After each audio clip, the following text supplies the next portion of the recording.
have 8.4 million right now that they are beneath the cap. The base salary cap is $224.8 million. They're at 8.4 under the cap. The most cap room in the NFL right now, the Cleveland Browns, 38.1 million. The least cap room in the NFL right now, the Chiefs, who have under $1 million, they have 813,000. And they're trying to get Chris Jones under the cap. Yeah, yeah. And then the other one that I think is kind of interesting here, 415 says Bosa got manhandled in the playoffs. I mean, are you going to throw $130 million guaranteed to a guy who couldn't get it done in the playoffs? I mean, he was carrying that team all year. That's probably why he was just out of gas there. Yeah, I don't blame him. Grant Cohn joining us now, covers the 49ers for Fan Nation, part of Sports Illustrated.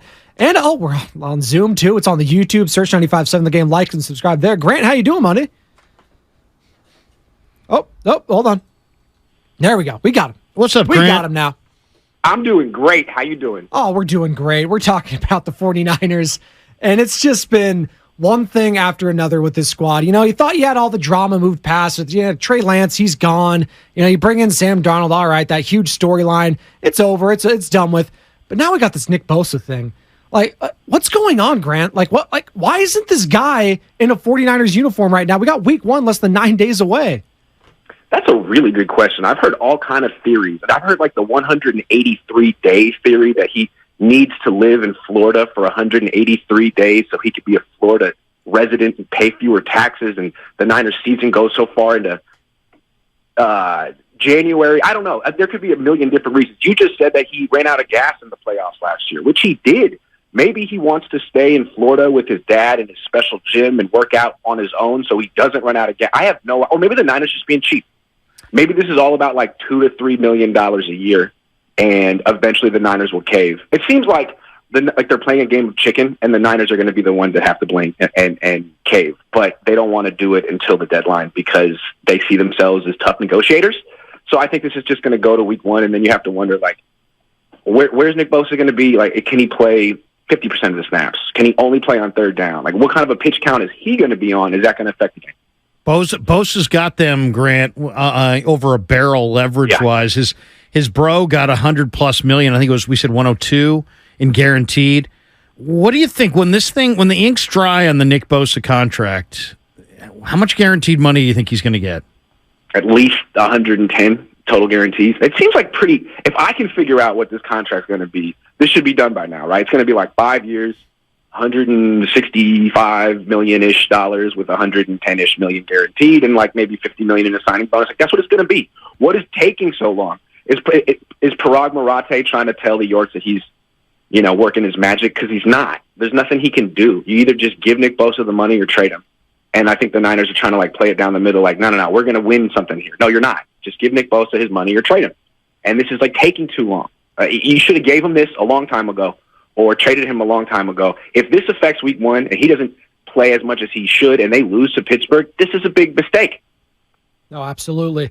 Grant, what did you make from Kyle Shanahan and, Mayoko's little back and forth on the quarterback situation being weird? And he didn't want to say it was weird because Jimmy Garoppolo said it was weird, and I don't want to agree with Jimmy, so he called it unusual, which, as you know, is a synonym for weird, by the way. And then he went on unique. What did you make of that whole thing? Very odd. I mean, it felt like a weak moment for Kyle Shanahan. He was reduced to parsing words with a journalist who, uses words for a living. And Kyle is famously always said he doesn't really have a big vocabulary. It is a weird situation. It's weird. It's weird. And I think what's so powerful about Jimmy Garoppolo saying it is he experienced the weirdness. He was talking about not only himself, but Trey Lance. And most people agree with Jimmy. Most people, 49er fans, national media, looking objectively at the Niners can say, man, they've accomplished a lot. Really good team. But we got to say that quarterback situation is highly weird. And for Kyle Shanahan to not even be able to acknowledge that and be like, well, that's kind of a pejorative. Can we use a nicer word? A nicer word?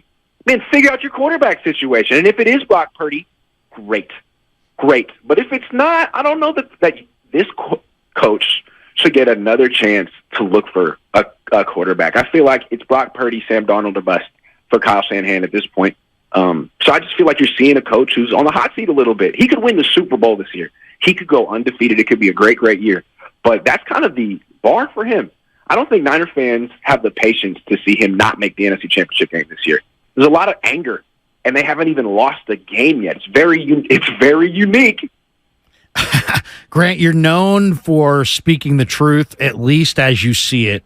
Let me ask you, as candid as you can be, what do you think is the real reason the 49ers traded Trey Lance? Because they made this big to-do about we need to get Trey to hit that place that's good for him, and then they sent him to the Dallas Cowboys because they did what was best for them, because the Cowboys offered the most. So it wasn't really about what Trey was, it was more about what their compensation was than where was the best spot for Trey. He's still the third-string guy. But at the end of the day, there's been a lot of speculation on this.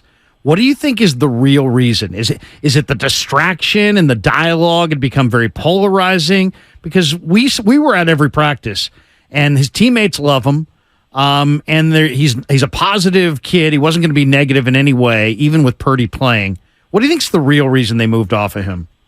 It's bizarre, Larry. It's such a good question because if you go back, like a couple hours after they trade Trey Lance, Nate Sudfeld tears his ACL.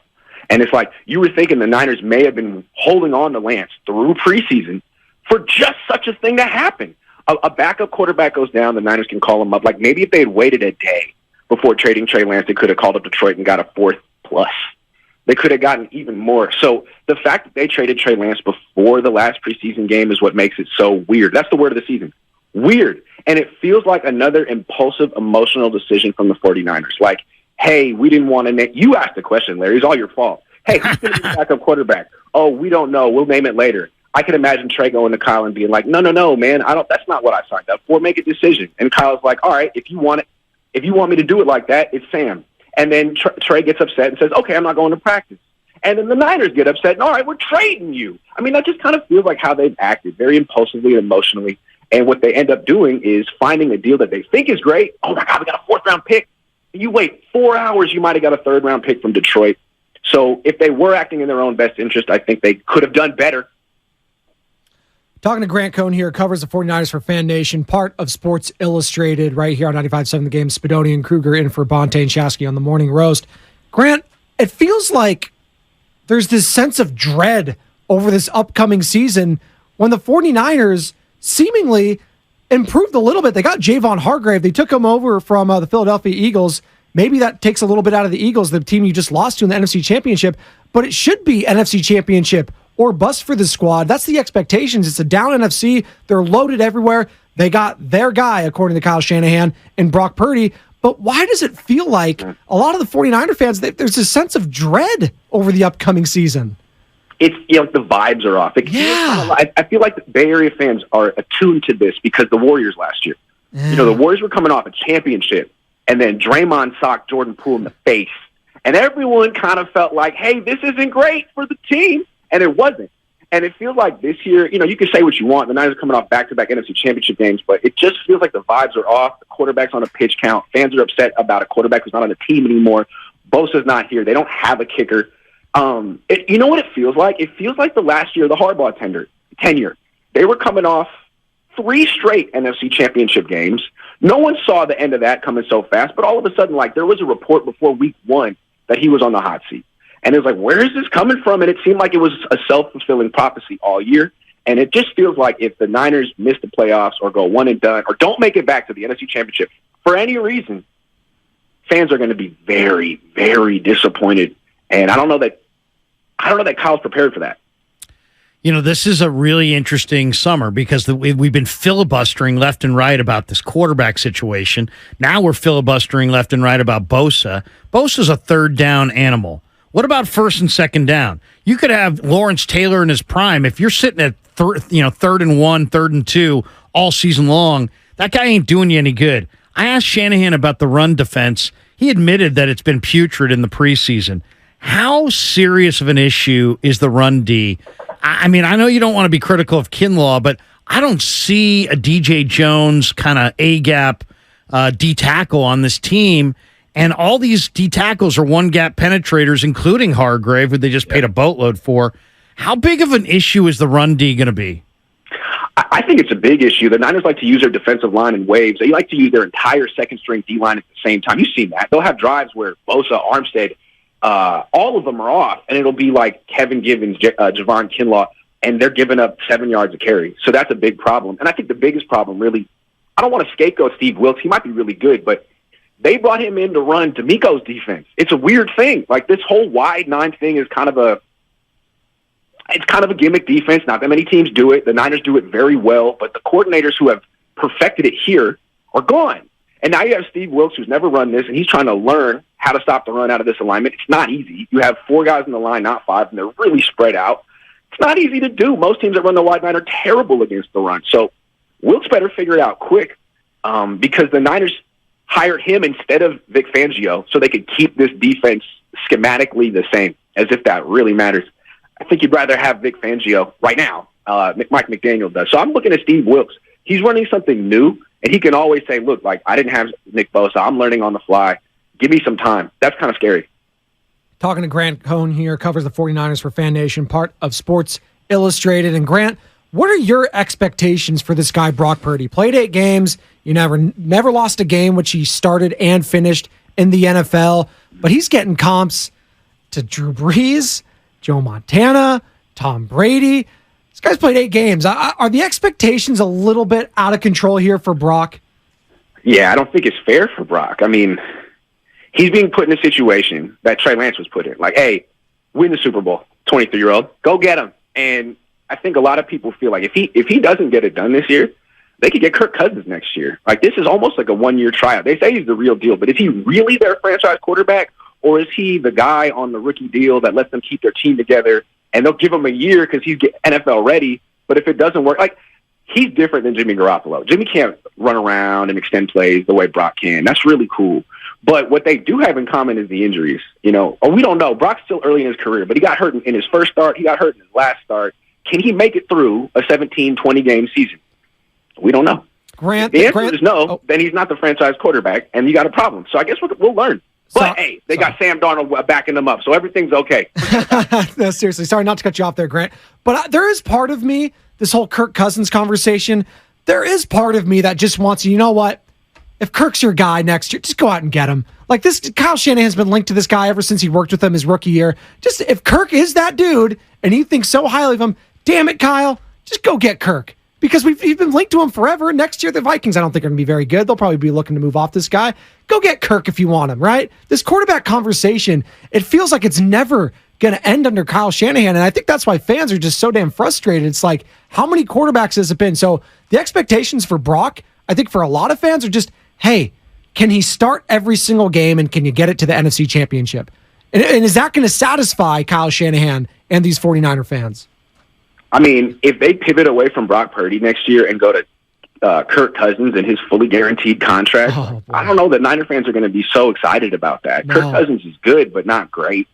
And, I mean, if Brock Purdy doesn't work out, after what Kyle Shanahan has said about him, after how they got rid of Trey Lance, do you really have confidence in Kyle Shanahan to find the next quarterback when he's been floundering around for 7 years? Like, that's the big difference between him and, say, Andy Reid. Andy Reid couldn't get the deal done for years, but he never had quote-unquote weird quarterback situations. Like, that's a problem.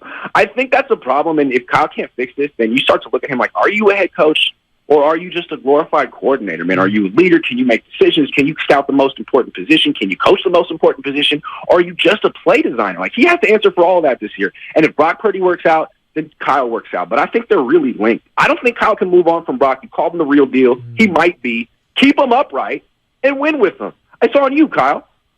Hey, I got one last one for you. Wilks. I missed the presser yesterday with Wilks. But Wilks, I like Wilks. He's a total departure from D'Amico. D'Amico covered everybody.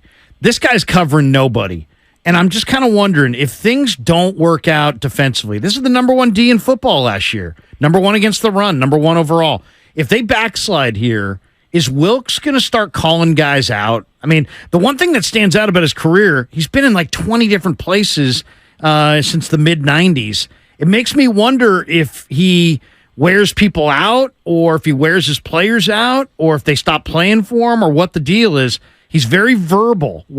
How's Wilkes going to react if they stumble on defense? Is he going to attack guys? Well, it's interesting because he became the interim coach with Carolina last year, and they really finished strong. They really played for him, and I think that's why the Niners were so interested in Steve Wilkes. You went a different direction with that. I thought you were going to say if they backslide on defense, he's the obvious clear scapegoat, and I would agree. I think that's where this is going. Everyone's going to be looking at Wilkes if this team can't stop the run, if this team isn't number one on defense in every category. They're going to be looking at Wilkes like, who are you? Why did you change things? Why are you blitzing so much? Why aren't you doing what D'Amico did? So there's a lot of pressure on him to have the best defense in the league when he lost Jimmy Ward, Azeez Al-Shaair.